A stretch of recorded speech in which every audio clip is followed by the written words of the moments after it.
বলতে পারি না, তবে মা একটা আবেগঘন শব্দই না, শুধু জীবনের এক অপ্রতিদ্বন্দ্বী মানুষ। তো তাকে মনে করে, বাবাকে মনে করে আমি আমার ক্ষুদ্র কলমে যতটুকু চেষ্টা করেছি আপনাদের সামনে উপস্থাপন করছি।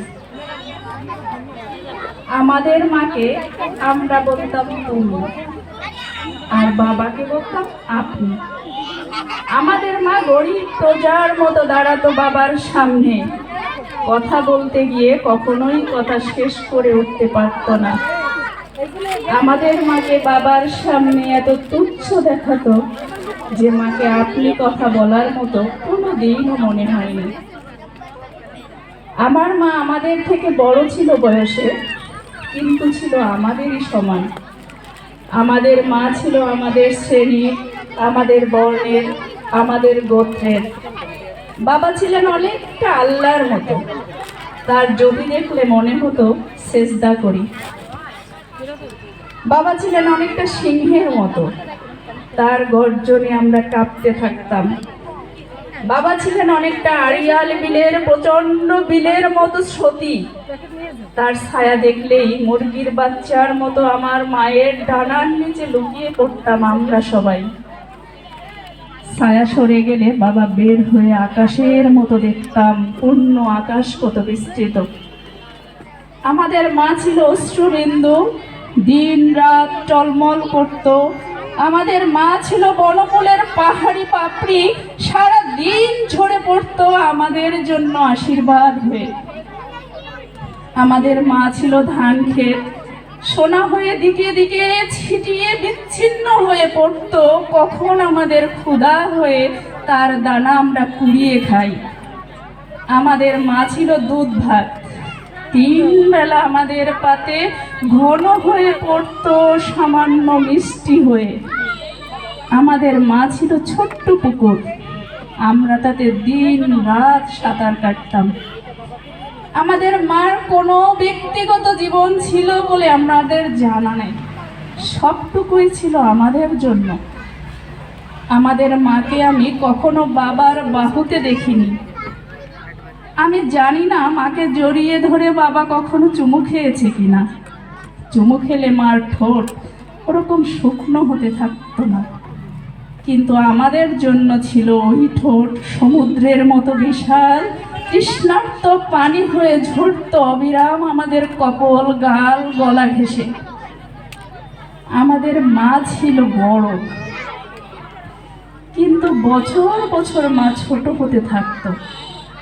6ষ্ঠ শ্রেণীতে যখন আমি পড়ি, ভয় পেয়ে মাকে জড়িয়ে ধরতাম, কিন্তু সময়ের আবর্তে 7ম শ্রেণীতে ওঠার পর মা একদিন ভয় পেয়ে আমাকেই জড়িয়ে ধরল। বুঝতে শিখলাম আমি বড় হয়েছি, মায়ের ডানা হয়েছি। আমার মা দিন দিন ছোট হতে থাকে, আমার মা দিন দিন ভয় পেতে থাকে। আমার মার বনকুলের পাপড়ি নয়, সারাদিন আর ঝরে পড়ে না এখানে ওখানে আমাদের ভরসা হয়ে। আমার মার ধান ক্ষেত নয়, সোনা হয়ে বিচ্ছিন্ন হয়ে থাকে না। যে মা কলা পাকা কেন, আকাশ বিস্তৃত কেন, আকাশে খুঁটি নেই কেন, এমন প্রশ্নের বিশাল উত্তরহীন জবাব দিতে সক্ষম ছিল, সেই মা আস্তে আস্তে কুকড়ে মুড়ে ছোট্ট হতে থাকলো। আমাদের মার দুধ ভাত নয়, আমরা আর দুধ ভাত পছন্দ করি না। আমাদের মা আর ছোট্ট পুকুর নয়, যেখানে সাঁতার কাটতে কাটতে ডুবতে ডুবতে আবার ভেসে উঠি মায়ের ভরসায়। কিন্তু আমাদের মা সুজল, গ্রাম থেকে নগর পর্যন্ত আমাদের মা আজও টলমল করে ভরসা হয়ে ঘরের চকিতে কোনো একটা জায়গায়।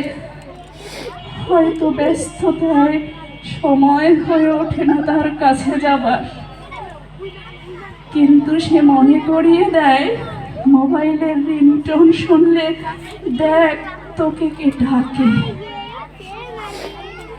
হয়তো কদিন পরে সেটুকুও পাবো না। হয়তো কদিন পরে সেই গন্ধটাও হারিয়ে যাবে। হয়তো কদিন পরে বাগানের এক ছোট্ট কর্নারে তাকে পাশ বাগানের নিচে শুয়ে আসবো, বিদায় দিব। তিন হুজুর, আমি, ভাই বোন সবাই মিলে মিলাদ পড়ে কখনো দেখবো না ওই মুখ, কখনো পাইব না তার গন্ধ, কখনো পাইব না ওই মুখের ছায়া। কেন যেন কষ্ট হয় ভাবতে, কেন যেন চোখে পানি আসে। সত্যি নিয়তি কেন এত কষ্ট?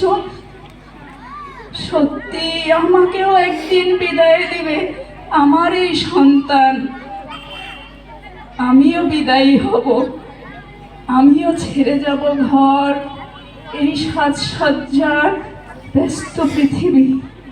ভালো থাকবেন সবাই, আসসালামু আলাইকুম।